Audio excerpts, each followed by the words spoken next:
Фотографий с Алимханом Ермековым сохранились считанные единицы. После арестов их все изымали. Те годы остались лишь в памяти его жены и детей. Эти чудные моменты, когда он мог просто любить, просто жить и отдыхать, смеяться, играть, воспитывать, заботиться. Вот она, та самая единственная фотография, где запечатлено все семейство Ермековых. Она сделана в 1929 году, судя по всему, в профессиональном фотоателье.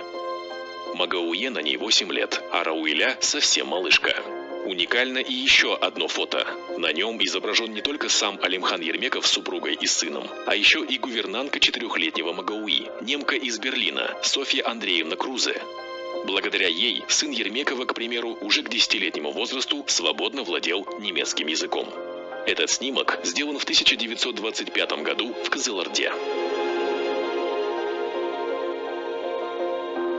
Их семейная жизнь прерывалась его арестами и заключениями, но он всегда был уверен в том, что Ракия справится.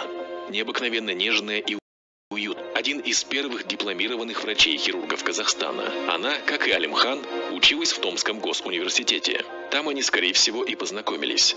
Как именно их свела судьба, неизвестно. Но уже в 1921 году родился их первенец Магауя, названный так в честь любимого сына великого Абая. Алимхан Абеович был человеком сдержанным, где-то даже сухим на эмоции, немногословным. Но их любовь с Ракией ощущалась всеми домочадцами. Аура этих крепких и тесных взаимоотношений сопровождала их детей на протяжении всей жизни.